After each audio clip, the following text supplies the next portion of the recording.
Hey everybody, welcome back to the What Podcast. I'm Barry Corder.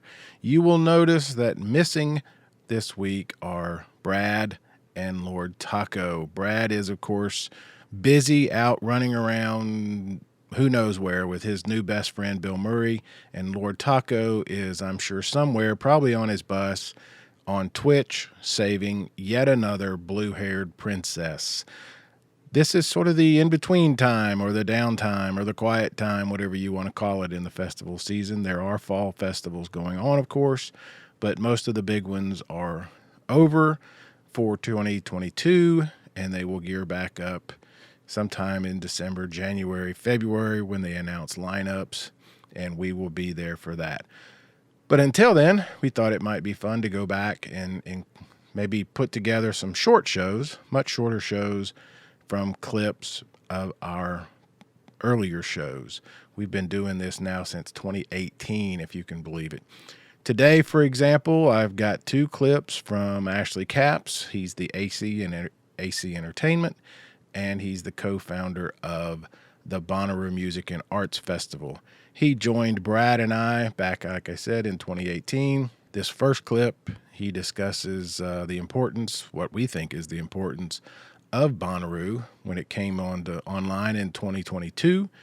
And then he talks about everybody's number one artist ever at the Bonnaroo Festival. It's really Paul McCartney, number one, and then everybody else, number two. It was such an incredible experience for everybody that was there, including, Ashley, who, like Brad and I, but on a larger scale maybe, does this for a living. It was an important show for him as well. So we hope to do a few of these mini What podcasts, like I said, in the between time as we get ready for lineup announcement coming up in the beginning of season 6. Incredible to think about. We hope you'll go hit that subscribe button. We hope you'll share. We hope you will tell your friends. And we hope, even more importantly, to see you on the farm next summer. Thanks again for listening. Here's Ashley Capps. So let's get to it. Ashley Capps, the subject of today's The What Podcast. First of all, thank you, but I want to take you back a couple of years to actually Forecastle. I don't know if you remember, but I introduced you to Brad in the bourbon tent. Oh, I'm sure this is going to go well. And first of all, and you expect me to remember this? No, right? but I'm going to ask Brad. What you just said? I'm going to ask Brad if he remembers what he said to you, and then I'm going to say your reaction was to look at me like, "Do we need to call security?" Which is a perfectly legit. I have no earthly clue what I might have said. Okay, well, it's important. It's relevant. Okay. You said to him, hello, and then you thanked him. You thanked Ashley for saving music. I actually believe in this. Yes. Yes. I've had this argument with people before. I think that Bonnaroo and the festival culture saved not only live music, but it transformed the entire industry. Wow. Yeah. That's quite a thought. It's a little over the top, but I don't disagree. I do for a living. Yes.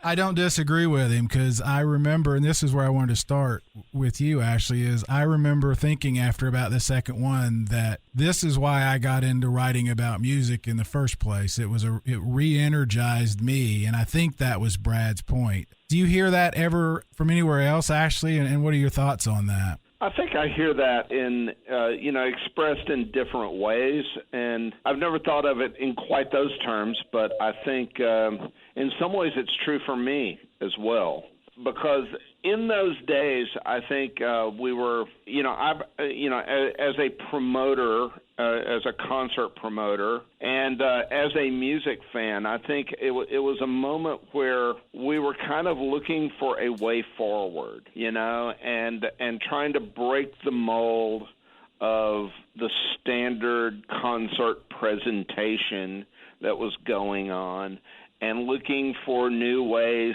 to engage people socially, and also to excite people, I think, by presenting the music in a really exciting way and in a context that connected it to a greater whole. And so I think all of those things we would never have stated it that way at the time, this is kind of something you think about in retrospect. I think it's an interesting thought because it did transform people's experience of music in certain ways, at least here in the United States. Obviously, that culture had been alive and well in Europe for decades. One of the reasons we wanted to talk to you, a couple of reasons. Obviously, your actual job. You also are a fan. I see you there every day, and your chakas and your list, your program, whatever, and you're heading out to see a show.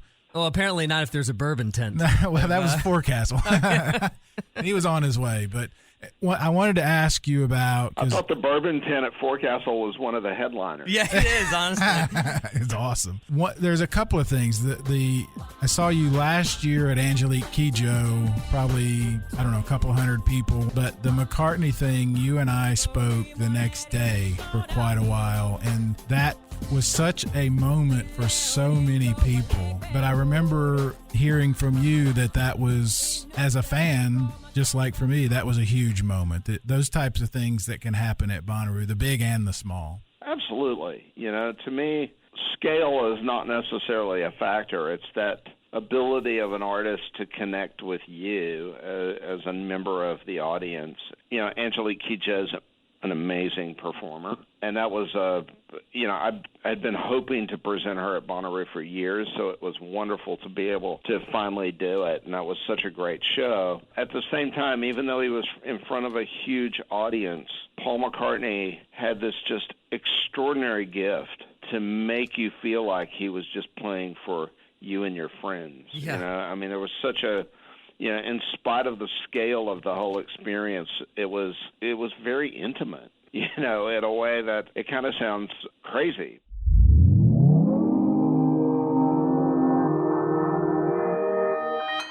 Consequence Podcast Network.